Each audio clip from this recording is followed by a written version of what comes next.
What's up YouTube? So in this video we're going to talk about DJI and DJI's Osmo Action camera they just released. Now we all knew that they were going to be releasing something big, and we all kind of figured it was going to be an action camera, or at least something that was going to be waterproof, judging by the teaser post that they made with the person that was scuba diving under the water.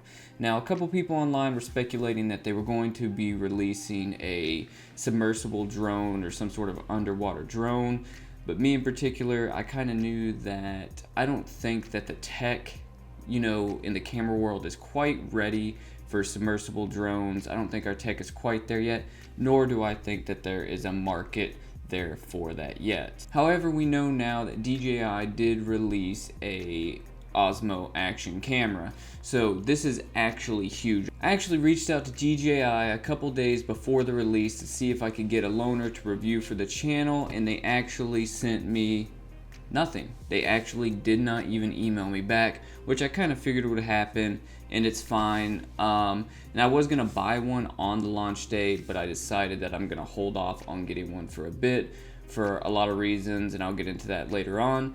But I don't have one to review for this, unfortunately, but I like to talk tech, so let's continue. We're gonna keep talking about it, and I'm gonna tell you what I think the pros and cons of getting one of these are, plus why I like that DJI decided to move into the action camera market. So the reason I've decided not to buy one, or at least yet, I probably will get one in the future, is I already own the Osmo Pocket, so it would honestly be just doubling up on the same tech I have, except for obviously the Osmo Pocket isn't waterproof. Now I actually don't do many action sports. I guess it would help me because I have used GoPros in the past, especially for exploration videos and point of view videos when I'm doing stuff like this, when I'm jumping and climbing and that sort of thing.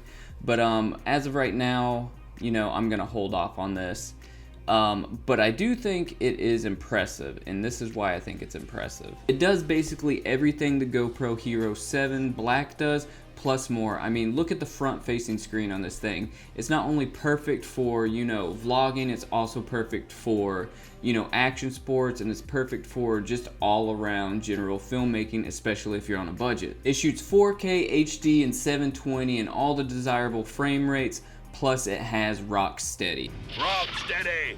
Not that rock steady. Rock steady is DJI's answer to GoPro's Hypersmooth. It's their, digital stabilization that they have, and in every test, head-to-head, DJI's Rock Steady has outperformed GoPro's Hypersmooth in every instance. If you've checked out all these videos, I'll put a couple links in the description. You can go check out some of these comparison videos. But DJI's Rock Steady does a better job at stabilizing not only, the micro movements, but it also does a better job at stabilizing stuff in the background, which is incredible for DJI's first action camera. Only 6 months ago, people were raving about GoPro's Hypersmooth and calling Hypersmooth a gimbal killer, and raving about that it was the best in the world and how could it get any better. Well, DJI has done that. This is very reminiscent of when GoPro released their Karma drone, and then soon after, DJI released the Mavic,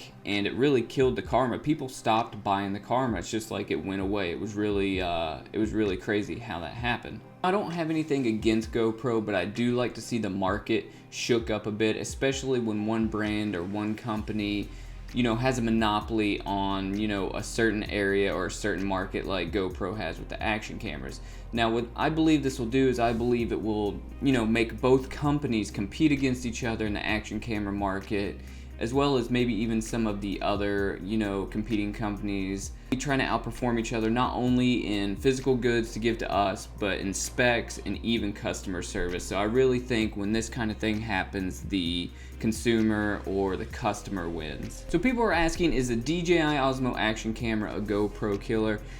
And I don't really think so. I think that GoPro is too huge of a company. Not that huge companies can't fail or can't be beat, but I think they have their hands in too many spots, in too many different pots, and I think that they are really just such a household recognizable name, and that they're so ingrained into action sports that I don't really think that Osmo Action is going to take that away from GoPro, because GoPro has become synonymous with being the go-to standard for action cameras. It has also become, you know, a noun or a verb. Like, people will call all action cameras GoPros, or, you know, I believe people will be calling the Osmo Action when they see it out in the wild a GoPro, just because they're so used to action cameras being GoPros.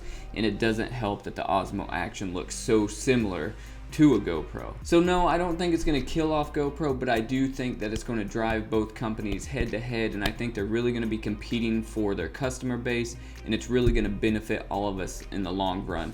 So let me know what you guys think. Do you think the DJI Osmo Action camera is a good buy? Do you think it's a bad buy? Do you think it's a GoPro killer?